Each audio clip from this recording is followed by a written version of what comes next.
Good morning, Trojans. I want to welcome you back on this Wednesday morning. I hope that all of you are doing well. We are going through a bitterly cold stretch of weather. So remember, if you or a family member are in need of winter attire like a coat, hat, or gloves, be sure to reach out to the school or any one of your teachers.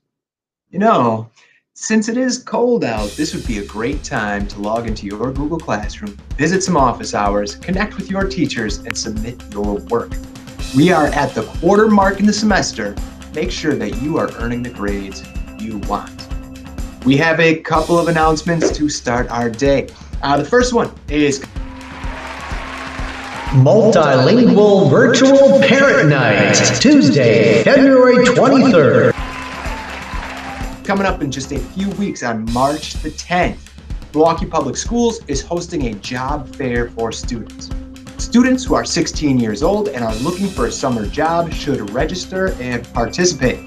Students who are interested in participating will need to attend a work readiness session to prepare for a day of interviews. We will have a link available on our website, as well as sending you more information out by email. Seniors, it is time for you to finalize your plans for next year. So be sure that you are checking in with your counselors to ensure that you have your FAFSA and any scholarship information ready to go.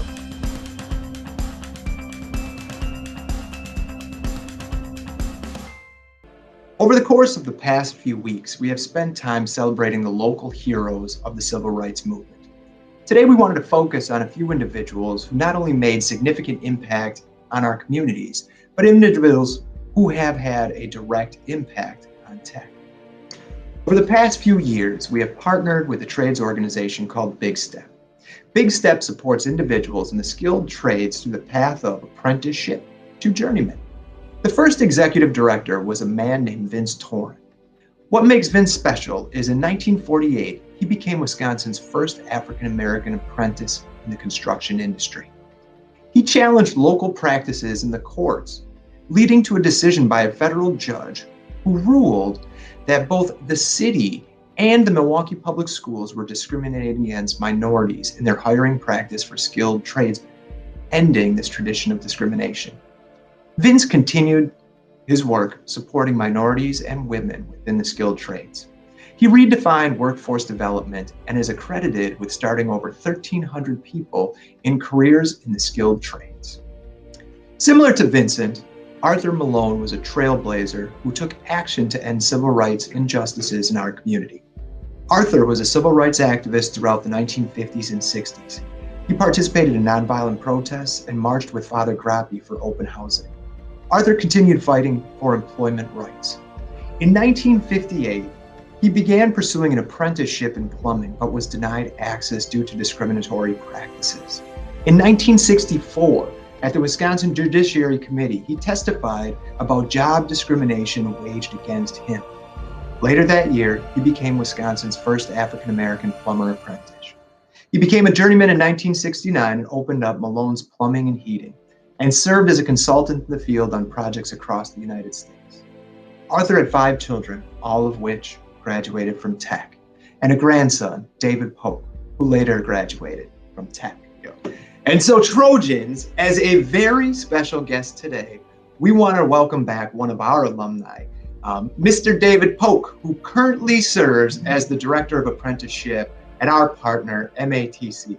Mr. Polk, how are you this morning? Doing great. It's an absolute pleasure to come back and work with the school that I graduated from.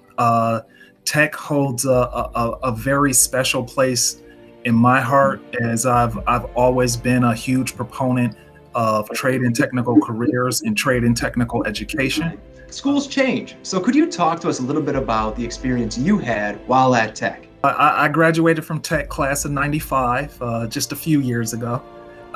And Tech back then, it was well known what you were coming to Tech for. You were coming to Tech to get in a technical or trades career, and there were an abundance of choices. And a little background on myself: I actually came to Tech there was an architecture program And I like to draw and I like to sketch, and I thought that that would be a field that I would like to get into.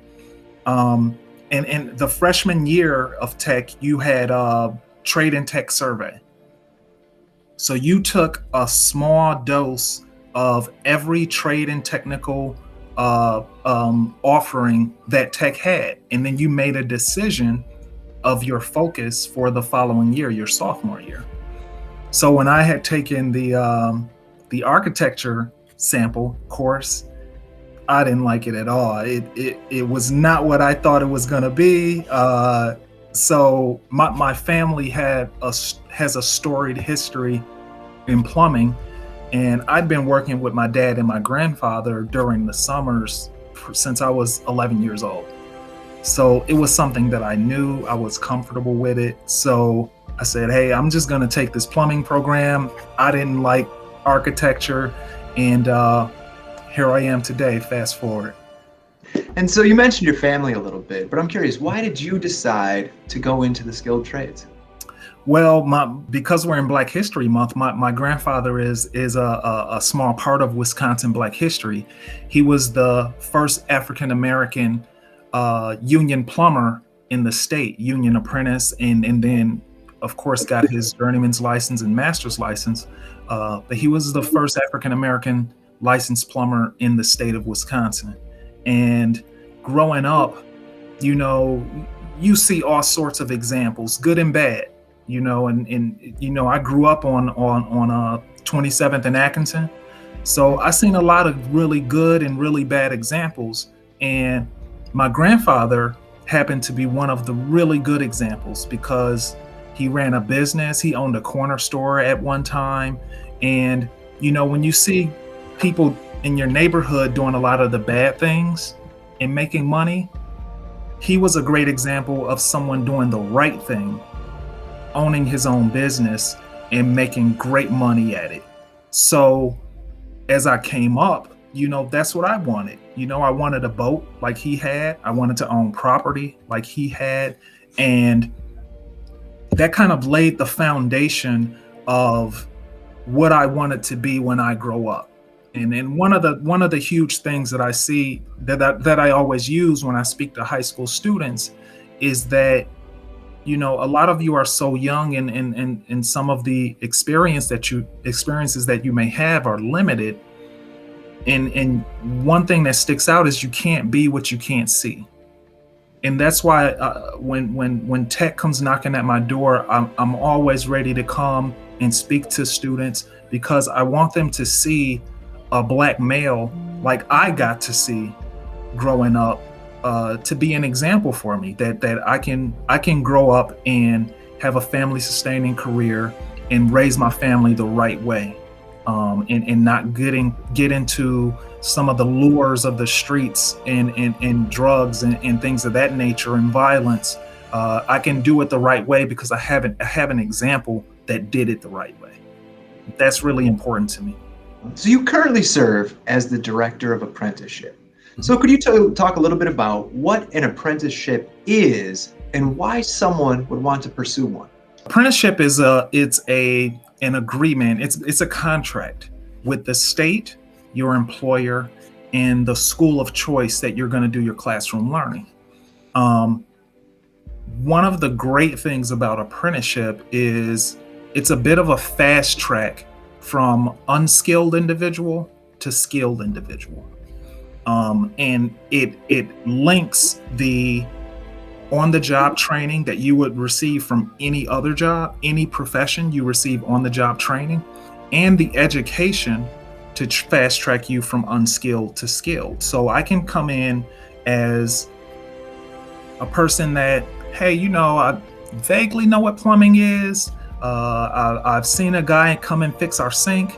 I think that's what I want to be, to working under that person, doing your schooling, and learning as you go to become a skilled individual. And there's all sorts of professions that are now taking advantage of the apprenticeship model.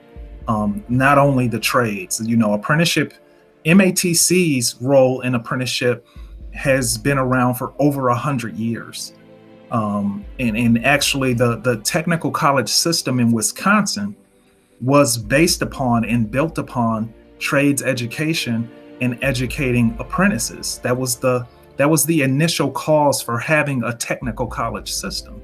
So the apprenticeship method has been around for eons. Now you're starting to get into other careers like IT. We have an arborist apprenticeship. We have a pharmacy technician apprenticeship. So that person that you may go pick up your meds from Walgreens, and the person that comes to the front and helps you and grabs your medicine, that's a pharmacy technician.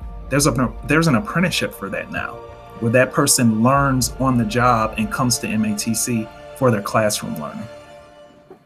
So that said, my role is all of that coursework that coincides with apprenticeship, and we're up to almost 30 different apprenticeships that we offer classroom education at MATC. All of that comes through my office, the coordination, the finding the instructors, the making sure the apprentices' schedules are sent out and they know what classes they're supposed to take each semester. All of that comes through my office. And when we start to talk about youth apprenticeship, an individual that may be 16 that has gotten a youth apprenticeship, you're required to have coursework that coincides with the youth apprenticeship that you're embarking upon. Sometimes the high schools don't offer that coursework to coincide, and that's where MATC steps in, where you're able to come to MATC through dual enrollment and take the course that coincides with your youth apprenticeship.